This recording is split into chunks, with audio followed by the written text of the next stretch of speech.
सही बताऊं तो मैं आज ही न्यूज़ देख रहा था कि वर्ल्ड फोरम में इस चीज़ को दुनिया ने ये माना है कि डिजिटल एजुकेशन बहुत बड़ा एक धोखा है। ये जो जेनजी हुए हैं, जो मतलब आपके 2010 के बाद की जनरेशन है, ये पहली बार हुआ है 1800 से अभी तक में कि वो उल्टा हुआ है। मतलब उनके पिताजी का दिमाग ज़्यादा तेज है बच्चों से।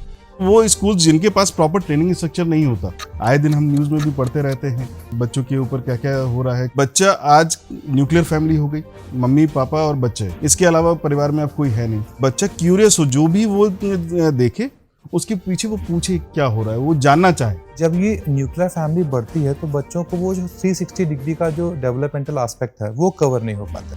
अगर मोबाइल की तरफ एक बार लैंड हुए तो उनका पूरा का पूरा डायमेंशन मोबाइल पे सेंट्रिक हो जाता है और बच्चों का डेवलपमेंट पूरा नेगेटिव हो रहा है कि बच्चा तो गर्भ से ही सीखना चालू कर देता है।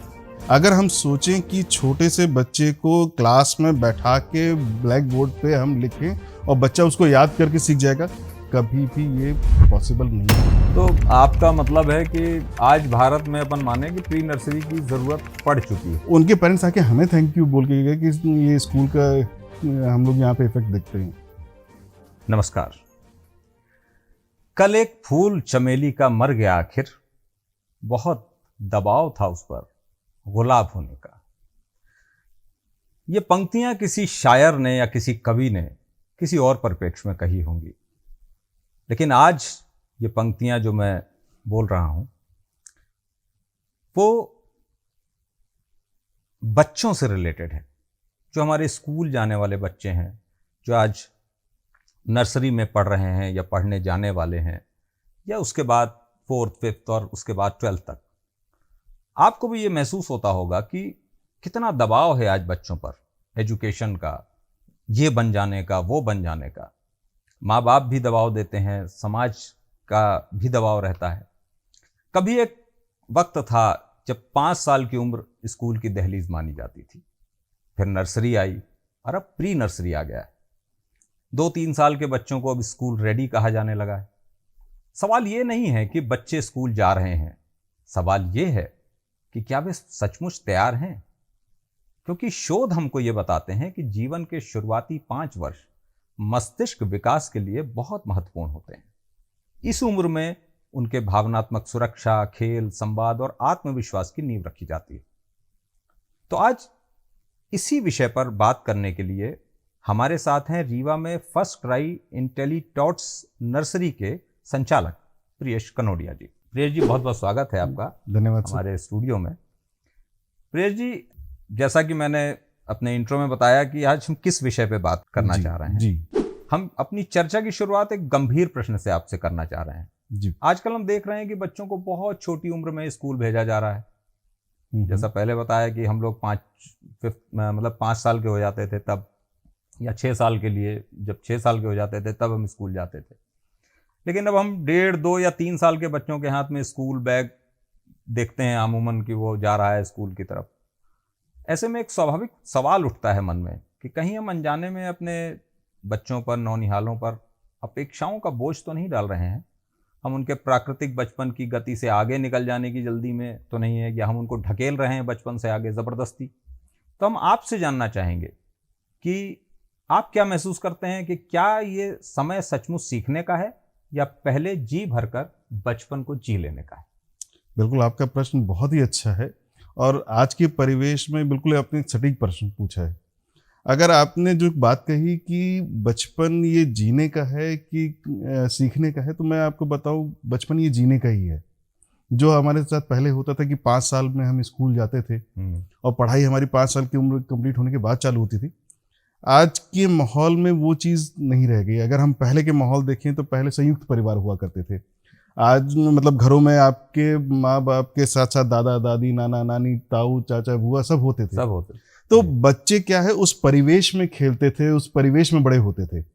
तो वहाँ पे उनकी जो परवरिश है, उनके जो सीखने की वो रहता था, जो सीखते थे बच्चे उन्हीं से सीखते थे। हाँ। उनको बाहर जाने की जरूरत नहीं पड़ती थी। अगर हम अपना ही बचपन याद करें तो हम कभी घर पे रह के खेलना हमें याद भी नहीं आएगा। हम मोहल्ले में जाके दोस्तों के साथ खेलते थे। घर वालों को हमें ढूंढना पड़ता था कि भाई बच्चे हैं तो हैं कहाँ पे। और आज इतना ज़्यादा माहौल चेंज हो चुका है, इतनी सेफ्टी कंसर्न्स आ चुके हैं पेरेंट्स के पास। आए दिन हम न्यूज़ में भी पढ़ते रहते हैं कि बच्चों के ऊपर क्या क्या हो रहा है, किस तरह से चीज़ें बदल गए हैं। तो आज वो परिवेश देना बच्चों को पॉसिबल नहीं है, जिसकी वजह से ये प्री स्कूल जो नर्सरी का कॉन्सेप्ट है वो आया कि भाई बच्चा आज न्यूक्लियर फैमिली हो गई, मम्मी पापा और बच्चे, इसके अलावा परिवार में अब कोई है नहीं। दूसरी चीज़ अगर मैं बात करूँ तो जो संयुक्त परिवार के अलावा जो मोहल्ले वाला मैंने बताया, मोहल्ला भी खत्म हो गया। आज बगल के घर में कौन सा बच्चा है ये हमें ही नहीं पता होता। तो बच्चा ग्रो कैसे करेगा? भाई बच्चा तो सीख रहा है, बच्चा जन्म के साथ ही सीखना चालू करता है। बल्कि कहते हैं, आपने तो महाभारत में ही लिखा हुआ, अभिमन्यु का अगर हम एग्जाम्पल ले, कि बच्चा तो गर्भ से ही सीखना चालू कर देता है। तो बच्चा तो हर सेकंड सीख रहा है, उसको वो माहौल देने की बस जरूरत होती है। पहले वो माहौल हमारे घर पे मिल जाता था, आज वही माहौल हम स्कूल में देने का प्रयास करते हैं कि बच्चा जब स्कूल प्री स्कूल में आता है तो 2 साल की उम्र उसकी आज सही मानी जाती है कि 2 साल से बच्चा स्कूल में आएगा तो यहाँ पे स्कूल में उसको वो परिवेश मिलेगा, वो माहौल मिलेगा, दूसरे बच्चों का साथ मिलता है, बड़ों का गाइडेंस मिलता है, टीचर्स का गाइडेंस मिलता है कि बच्चा वहाँ पे इमोशनली, सोशली और फिजिकली डेवलप हो सके। तो आपका मतलब है कि आज भारत में अपन माने कि प्री नर्सरी की जरूरत पड़ चुकी है। बिल्कुल। एक आवश्यकता इसलिए आ गई कि न्यूक्लियर फैमिलीज होने लगी हैं। पहले संयुक्त परिवार होते थे तो बच्चे वहां से बहुत कुछ सीख जाते थे, समाज में जीने का तरीका जी, बाकी सारी चीजें। अपन एक अगले प्रश्न पे आते हैं कि प्री नर्सरी में अपन छोटे बच्चों के समग्र विकास के लिए यदि बात करें तो कैसी मूल शैक्षणिक गतिविधियां होनी चाहिए, क्या तरीके होने चाहिए? देखिए, सबसे बच्चे के अगर हम बात करें तो बच्चों को क्या करना पसंद है? खेलना पसंद है। उनका मूल स्वभाव ही खेलना है। तो उनको जो सिखाना भी है वो खेल खेल में ही सिखाना चाहिए। अगर हम सोचें कि छोटे से बच्चे को क्लास में बैठा के ब्लैक बोर्ड पे हम लिखें और बच्चा उसको याद करके सीख जाएगा, कभी भी ये पॉसिबल नहीं है।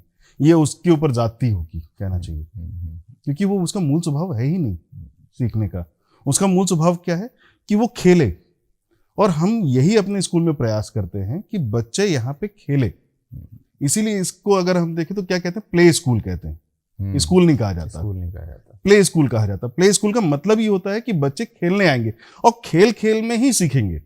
लेकिन मैं आपको काट रहा हूँ यहाँ, मतलब हमने देखा कि कई जगह तो प्ले स्कूल में से प्ले हट गया होता है। प्ले शब्द ही नहीं होता है, वो स्कूल ही होता है सॉर्ट ऑफ। सही कह रहे हैं आप, बिल्कुल एकदम सही कह रहे हैं कि आजकल क्या हो गया है, चीज़ों का इतना ज़्यादा वो हो गया। एक तो क्या होता है कि जब आप प्ले स्कूल की बात करते हैं ना, तो टीचर्स की ट्रेनिंग वैसी होनी चाहिए कि उनको ये मालूम हो कि किस तरह की एक्टिविटीज़, किस तरह का खेल करा के वो क्या सिखा सकते हैं, और वो आसान नहीं होता। हाँ, बच्चों की मनोभावनाओं को पकड़ना भी बिल्कुल। तो वहाँ मनोभावनाओं को पकड़ना और उनको वो ट्रांसलेट करना कि जो बच्चा हम एक्टिविटी करवा रहे हैं, खेल करवा रहे हैं, उससे वो चीज़ सीख भी रहा है कि नहीं सीख रहा है। तो इसकी प्रॉपर ट्रेनिंग होती है। अब यहाँ पे हर कोई टीचर सोचे कि वो खेल के साथ सिखा लेगा, नहीं सिखा पाएगा। तो वो स्कूल जिनके पास प्रॉपर ट्रेनिंग स्ट्रक्चर नहीं होता टीचर्स के, तो वो प्ले हट जाता है उनमें से, स्कूल जो आपने कहा वही रह जाता है। क्या चुनौतियां मानते हैं आप प्री प्राइमरी शिक्षा के क्षेत्र में आज यदि अपन बात करें? अब जैसे आज का युग है, तो छोटे बच्चों को सिखाने के लिए स्क्रीन का भी हमको सहारा लेना पड़ता है, पर सारे समय हम स्क्रीन का सहारा भी नहीं ले सकते। तो कैसे संतुलन बनाया जाए, इस पर आपका क्या कहना है, क्या विचार है आपके? देखिए, मैं सही बताऊं तो मैं आज ही न्यूज़ देख रहा था कि वर्ल्ड फोरम में इस चीज़ को दुनिया ने ये माना है कि डिजिटल एजुकेशन बहुत बड़ा एक धोखा है। मैं आपको सच बताऊं तो ये केवल प्री स्कूल के लेवल पे नहीं, हर एजुकेशन लेवल की मैं बात करूं तो वो सही नहीं है बच्चों के लिए।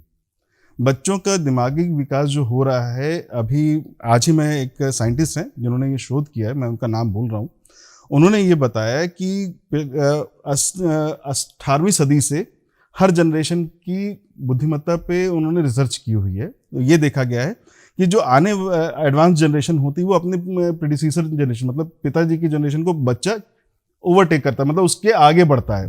आईक्यू में, मेमोरी में, कॉग्निशन में, मतलब दिमागी फंक्शन में हर चीज को बीट करता है पिताजी के, अपने पिता के जनरेशन को।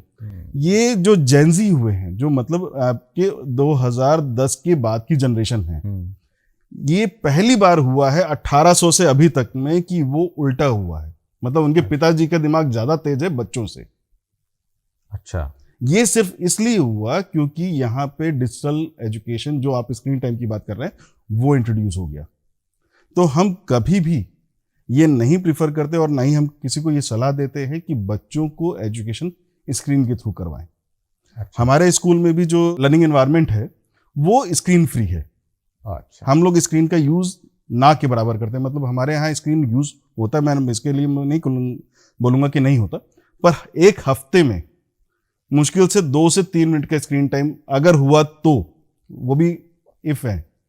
तो आप फिर मतलब एक्टिविटी बेस्ड आप लर्निंग करवाते हैं क्या? जी, या बिल्कुल। कोई एक विशेष कुछ नया, मतलब आपने नवाचार किया हो बच्चों को सिखाने के लिए? क्योंकि मैंने बताया ना, जैसे कि बच्चों से आप हर चीज, उनसे काम करवाना, उनको सिखाना, उनसे पूछना कि कहाँ दर्द हो रहा है, बहुत मुश्किल काम है। बहुत मुश्किल काम है, आपने सही कहा। जैसे मैंने अभी कहा ना, टीचर्स की ट्रेनिंग इसके लिए प्रॉपर होनी बहुत जरूरी है। जी। तो अब मैं आपको बताता हूँ कि हम बच्चों को कैसे सिखाते हैं। मैं अपनी रिसेंट का एग्जांपल देता हूँ। अभी हमारे नर्सरी क्लास के जो बच्चे हैं, जो 3 से 4 साल के बच्चे होते हैं, उनको टीचर्स ने ग्लोब के बारे में उनको सिखाना था। ग्लोब के बारे में, या कह लीजिए कि अर्थ और उसके लैंड फॉर्म्स के बारे में सिखाना था। तो अब एक ही चीज को सिखाने के लिए हमने 3 से 4 तरह की एक्टिविटीज करवाई बच्चों के। सबसे पहले हमने बच्चों के सामने ग्लोब रखा लाके, और उनको ग्लोब महसूस करवाया। बच्चों ने ग्लोब में हाथ लगा के देखा कैसा ग्लोब होता है, उसमें क्या क्या लिखा हुआ है, क्या कंट्रीज बनी हुई हैं, कहाँ पानी है, कहाँ जमीन है, कहाँ पे पहाड़ दिखा रहा है, वो सारे बच्चों ने एक्सप्लोर किया। फिर उसके बाद टीचर्स ने उनको दिखा के चीजें पूछी कि आप क्या देख रहे हो, क्या चीजें उसमें आपको समझ में आ रही हैं। तो बच्चों ने वहां एक्सप्लोर किया। एक एक्टिविटी ये हो गई। अब दूसरी एक्टिविटी, फिर बच्चों से बोला गया अब आपने ग्लोब देख लिया, अब आप ग्लोब बनाओ। बनाएंगे कैसे? तो क्ले का उनको दिया गया। हमारे यहाँ क्ले, जो बच्चों की किट होती है उसमें क्ले रहती है। तो बच्चों ने क्या किया, नीला रंग का क्ले निकाला, उसकी एक बॉल बनाई और हरे रंग से उसमें लैंड फॉर्म्स बनाने चालू कर दिए। तो उनको समझ में आया कि धरती हरे कलर की है, हाँ, पानी नीले कलर का है, धरती हरे कलर की है, ये चीजें उनको समझ में आई। फिर उसके बाद इसके आगे चला गया तो आर्ट एंड क्राफ्ट में भी हम इसको लेके गए। तो हमने एक प्लेट, जो पेपर प्लेट आती है जिसमें हम लोग डिस्पोजल वाली आती है, वो दिया, और बच्चों को उसमें हमने कलर से बोला कि अब आप लैंड फॉर्म्स इसमें बनाइए। तो बच्चों ने वहाँ पे ब्लू कलर और ग्रीन कलर से पूरा ग्लोब वहाँ पे बनाया। इसी ग्लोब में फिर हमने इंडिया का मैप भी इंट्रोड्यूस किया, उसमें नेबरिंग कंट्री, इस तरह के हमने कॉन्सेप्ट भी उसमें बच्चों को सिखाया। तो अब देखिए, एक ही कॉन्सेप्ट को हमने अलग अलग तरीके से बच्चों को खेल खेल में ही सिखाया। वहाँ बच्चा खेल रहा, कहीं कोई ऐसा एक पढ़ाई वाला काम नहीं हो कि हमने बोर्ड पे लिख दिया कि बेटा ये ग्लोब होता है, ये अर्थ है, अर्थ में आप रहते हो, और ये पानी है, ये कुछ नहीं। कोई कॉन्सेप्ट की यहाँ बात ही नहीं हुई। यहाँ पे हर एक्टिविटी में बच्चे की क्यूरियोसिटी को हमने स्पार्क किया। हमने ये करा कि बच्चा क्यूरियस हो, जो भी वो देखे उसके पीछे वो पूछे क्या हो रहा है, वो जानना चाहे। अच्छा, बच्चे तो वैसे ही क्यूरियस होते हैं, मतलब वो तो आपको कुछ भी एक्टिविटी करते देखते हैं तो वो बड़ा ध्यान से देखते हैं कि पापा या मम्मी ये क्या कर रहे हैं, मतलब हर चीज़ों को बहुत माइन्यूटली वो देखते हैं। बिल्कुल, इसी चीज को नर्चर करते हैं हम बस, कि बच्चों की जो क्यूरियोसिटी है ना लर्निंग के लिए, वो बनी रहनी चाहिए।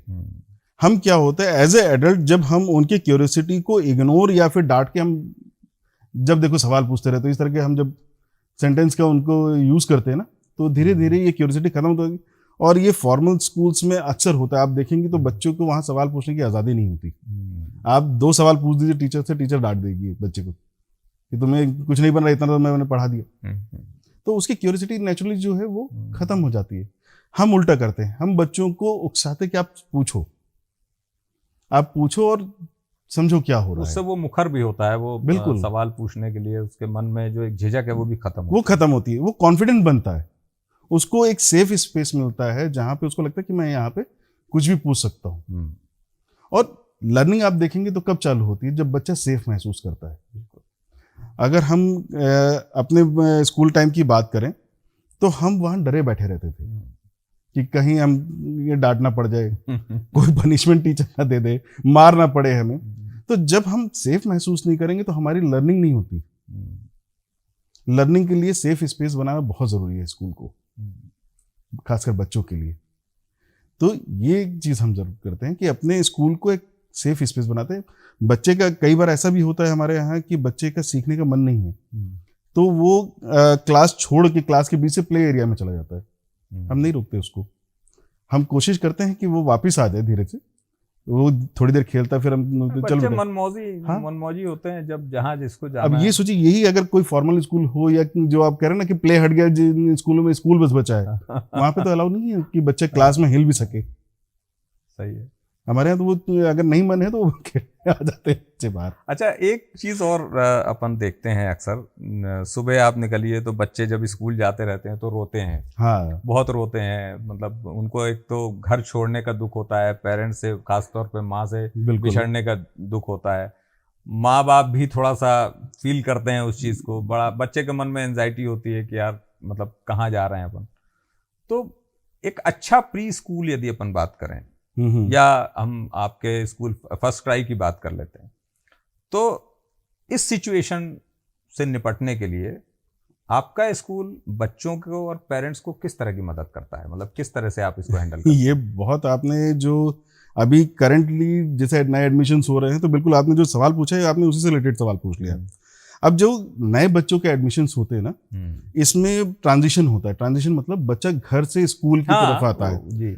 और ये ट्रांजिशन हम मानते हैं कि केवल बच्चे का नहीं होता, पूरा परिवार का होता है।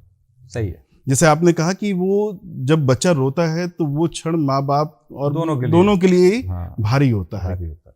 क्योंकि बच्चे को रोते हुए छोड़ने में माँ बाप को भी गिल्ट महसूस होता है कि हम कुछ गलत तो नहीं कर रहे हैं कि रोते हुए बच्चे को हमने छोड़ दिया स्कूल में।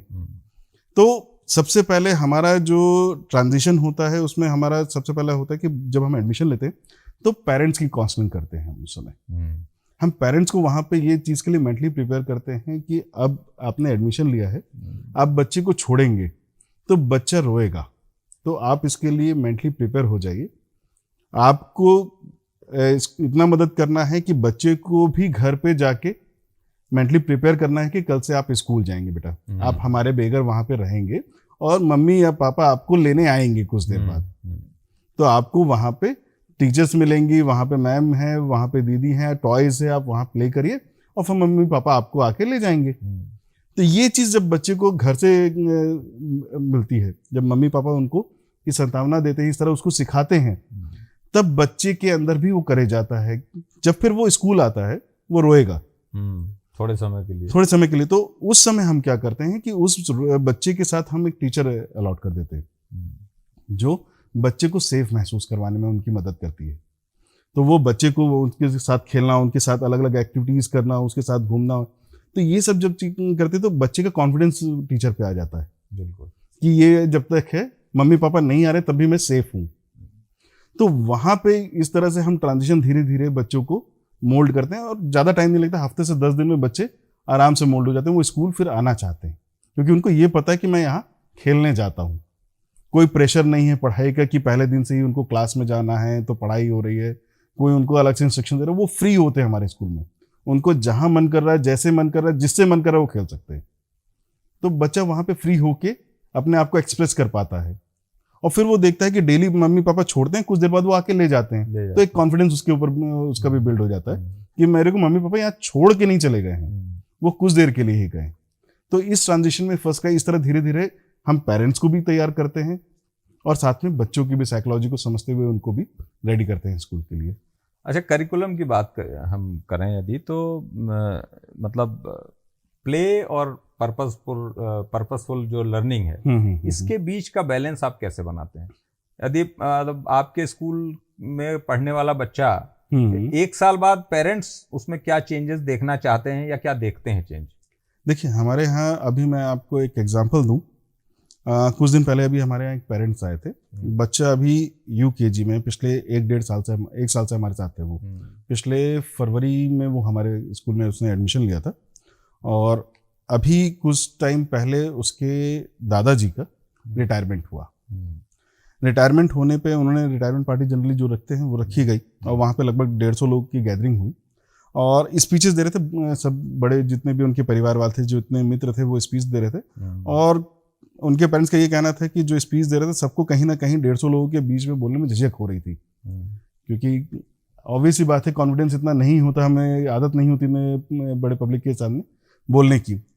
पर वो बच्चा जो हमारे स्कूल में ऑलरेडी पढ़ रहा था उसमें इतना कॉन्फिडेंस था कि उसने कोई प्रिपरेशन नहीं की हुई थी, कोई उसने याद नहीं की थी स्पीच, और वो अपने जाके पापा को बोलता है कि पापा मेरे को स्पीच देनी है, और वो 150 लोगों के सामने खड़ा होके माइक पे उसने कॉन्फिडेंटली कम से कम 15 मिनट की स्पीच दी है, अच्छा, बिना कोई तैयारी के। दादाजी के बारे में बोला। दादाजी के बारे में। तो उनके पेरेंट्स आके हमें थैंक यू बोल के गए कि ये स्कूल का हम लोग यहाँ पे इफेक्ट देखते हैं। तो बच्चे को हम लोग कॉन्फिडेंट बनाते हैं कि बच्चा कॉन्फिडेंट जब होगा ना तो वो हर सिचुएशन को हैंडल करने के लिए तैयार है। तो जैसे हमने कहा क्यूरियस, बच्चा क्यूरियस होना चाहिए लर्निंग के प्रति, सीखने के प्रति, और कॉन्फिडेंट। तो ये चीज़ हम देखते हैं कि जब हमारे यहाँ से स्कूल से बच्चा निकले तो वो वर्ल्ड के लिए तैयार हो, किसी भी फॉर्मल स्कूल में जाने के लिए तैयार हो।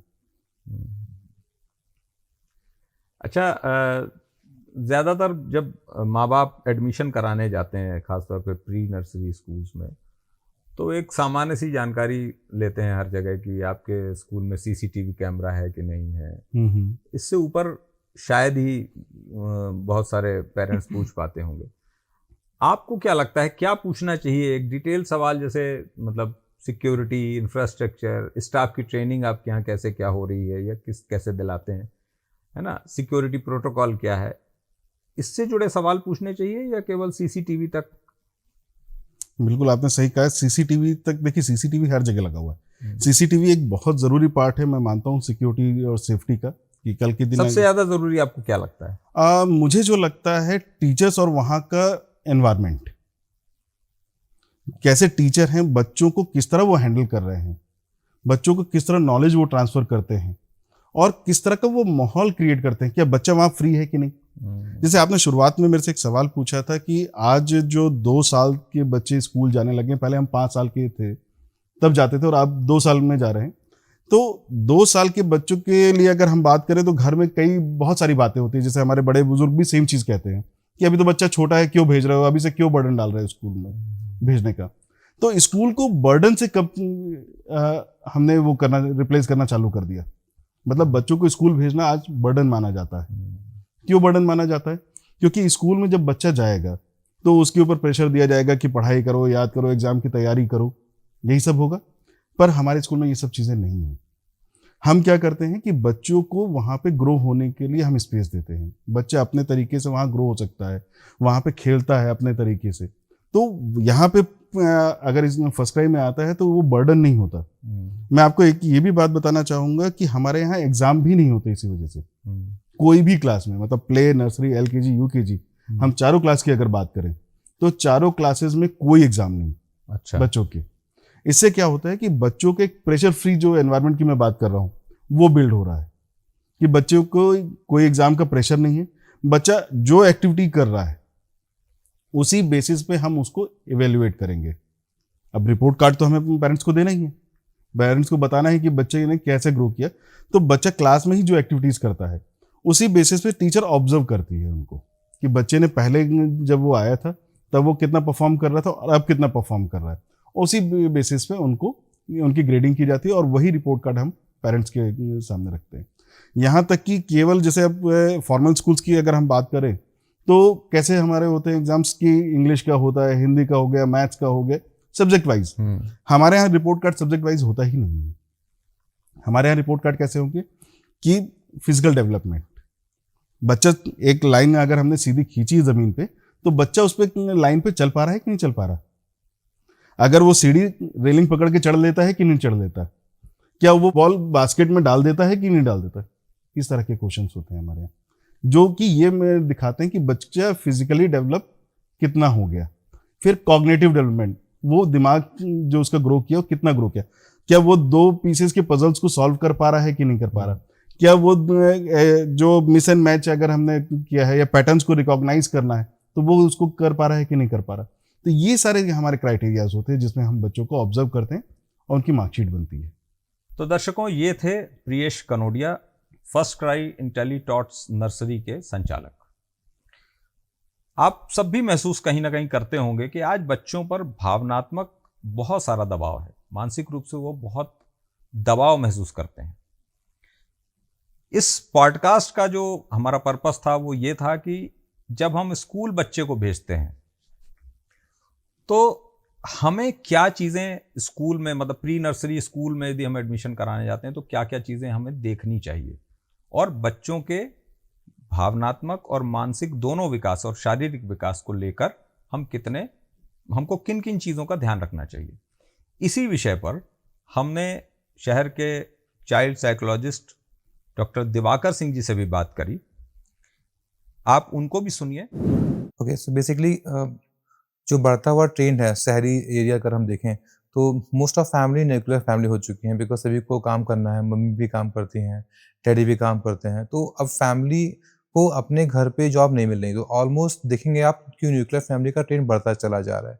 अब जब ये न्यूक्लियर फैमिली बढ़ती है तो बच्चों को वो जो 360 डिग्री का जो डेवलपमेंटल एस्पेक्ट है वो कवर नहीं हो पाता है।